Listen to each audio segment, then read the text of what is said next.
मुर्शिदाबाद के इस्लामपुर में एक निजी स्कूल में एक साल पहले अपनी यात्रा शुरू की थी।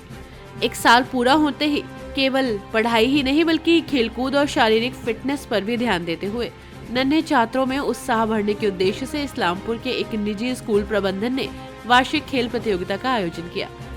इस प्रतियोगिता में नन्हे छात्रों के लिए 50 मीटर, 100 मीटर, संतरा दौड़, बिस्किट दौड़ और बोरी दौड़ समेत कई अन्य इवेंट्स रखे गए। स्थानीय थाने के प्रभारी अधिकारी, सरकारी और निजी स्कूलों के शिक्षक और गणमान्य लोगों की उपस्थिति में ये खेल प्रतियोगिता सफलतापूर्वक संपन्न हुई। इस विषय में निजी स्कूल के संस्थापक महिरुल इस्लाम ने क्या कहा, आइए सुनते हैं। इस अवसर पर गंगा प्रसाद हाई मदरसा के पूर्व प्रधान शिक्षक ने अतिथि के रूप में उपस्थित होकर क्या कुछ कहा, आइए सुनते हैं। साथ ही स्कूल में मौजूद एक अभिभाविका की प्रतिक्रिया भी सामने आई। कुल मिलाकर एलिट नॉलेज स्कूल नामक ये शैक्षणिक संस्था धीरे धीरे एक छोटे पौधे से विशाल वृक्ष बनने की ओर बढ़ रही है। ये बिना कहे ही साफ नजर आता है। मुर्शिदाबाद से रतन सिंह रॉय की रिपोर्ट।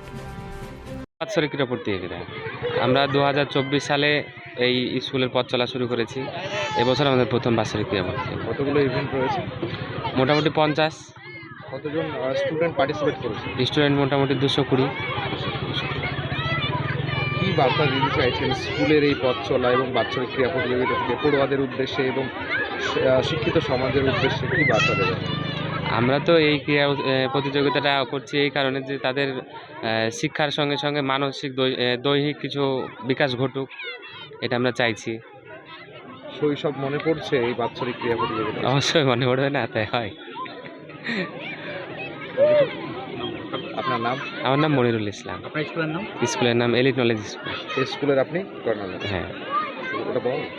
আমি স্কুলের নাম স্যার, ভালো নাম স্যার? মোহাম্মদ ইমদাদুল হোসেন। আমি প্রাক্তন প্রধান শিক্ষক গঙ্গা প্রসাদ হাই মাদ্রাসা, যেটা এখন 11-12 হাই মাদ্রাসা, যেটা 11-12ও আছে, এবং আমি 13 বছর হচ্ছে রিটায়ার্ড করেছি। আমি একটা সময় প্রাইভেট স্কুলের বিরুদ্ধে ছিলাম এই জন্যই যে সরকারি স্কুলগুলা তা এই সব দায়িত্ব নিয়ে ভালো করে পড়াশোনা করানো। কিন্তু আমি পরে বুঝলাম, আমি রিটায়ার করার পর নয়, আমি স্কুলে থাকতেই বুঝলাম শেষের দিকে, যতই আমি মাস্টারদেরকে উদ্বুদ্ধ করি কিন্তু পড়াশোনায় একটা ঢিলটান হচ্ছে। তারপরে মানুষের রুচি পাল্টালো, আর্থিক দিকটাও পাল্টালো, এবং সবচেয়ে বড় কথা হচ্ছে এখন আমরা হয়তো ভাই বোন 5-7টা, কিন্তু এখন দেখা যাচ্ছে একটা বা দুটো ছেলে বা মেয়ে। একেবারে যারা লেবার শ্রেণীর লোক তারাও কেরল গুজরাট খেটে এসে তারা ভাবছে যে একটু ভালো স্কুলে যদি দিই তাহলে আমার ছেলে মেয়েটা পড়াশোনায় ভালো হবে। আর হচ্ছেও তাই, সব গ্রামেই হচ্ছে। এবং পয়সা খরচ করে যেহেতু পড়াচ্ছি, তাই মাস্টারমশাইরা এবং স্কুলের যারা কর্ণধার তারা বুঝছে যে যদি আমি ভালো করে না পড়াশোনা করাই বা আমার মাস্টাররা ভালো করে পড়াশোনা না করায়, শৃঙ্খলা না শেখায়, তাহলে স্কুল পিছিয়ে যাবে। কারণ এলাকায় প্রচুর বেসরকারি স্কুল হয়েছে। এই সরকারি স্কুল প্রায় প্রাথমিক স্তরে 900 স্কুল মুর্শিদাবাদ থেকে বন্ধ হয়ে গেছে। যদি ছাত্রছাত্রীর সংখ্যা না হয় তাহলে তো বন্ধ হয়ে যাবেই।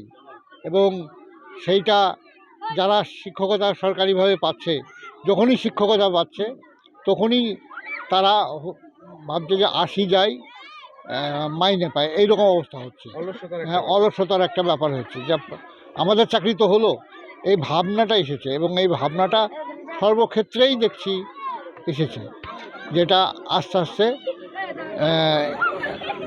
গড়িয়ে গেছে। এবং অনেক বেসরকারি স্কুলই দেখছি যে হোস্টেল করেছে। অন্তত হোস্টেল করলে এইটা তো বন্ধ হবে। ওই মোবাইল নিয়ে একটা এই সময় মোবাইলে এত মানে অ্যাডিক্টেড হয়ে যাচ্ছে ছেলেমেয়েরা যে পড়াশোনার ধারই ধারছে না, এই আর কি। বেকারত্বের জ্বালাও তো রয়েছে। হ্যাঁ, অবশ্যই বেকারত্বের জ্বালাও রয়েছে। শিক্ষাও নেয়, চাকরিও নেয়, আর সেভাবে চাকরিও দিতে পারবে না, যার ফলে সরকারি স্কুলগুলোতে ছাত্রছাত্রী হচ্ছে না কেন? যে বেসরকারি স্কুলে এত পয়সা খরচ করে ভাবনা মানে এগুলো ছড়িয়ে যাচ্ছে যে সরকারি স্কুলে বোধহয় আমার ছেলে মেয়েকে দিলে পড়াশোনাটা ভালো হবে না। পড়াশোনাটা ভালো না হলে আমি যা চাইছি সেটা হবে না, কারণ মানুষ গার্জেনের তো চাওয়ার শেষ নাই। আমাদেরও চাওয়ার শেষ নাই, কিন্তু আন্তরিকভাবে চাওয়া আর উপর চাওয়ার ভিতর পার্থক্য আছে।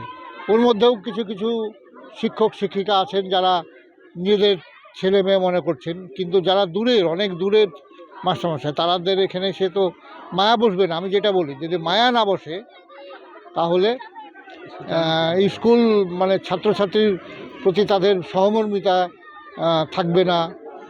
আর আমি সেটাই আমার প্রাক্তন মালসায় গিয়েছিলাম কিছুদিন আগে, তারপর অনেক মাস্টারমশাই এসেছেন, আমি হাসতে হাসতে বললাম বাড়ি কোথায় গো সব।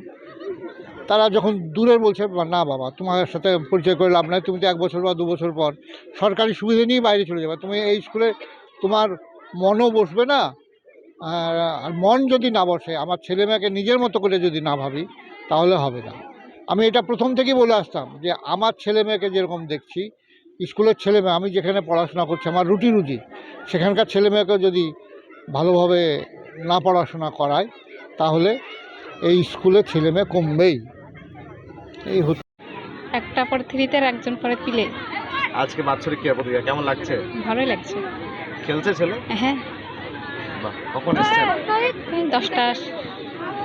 পড়াশোনা কেমন হয়েছে? ভালো। স্কুলটা কেমন? ভালো। হ্যাঁ, পড়াশোনা ভালোই। আমি আপনার নাম? মঞ্চে ডাকতে চাচ্ছি আমাদের স্কুলের ছাত্রী ক্লাস 7-এর রোশনা খানম।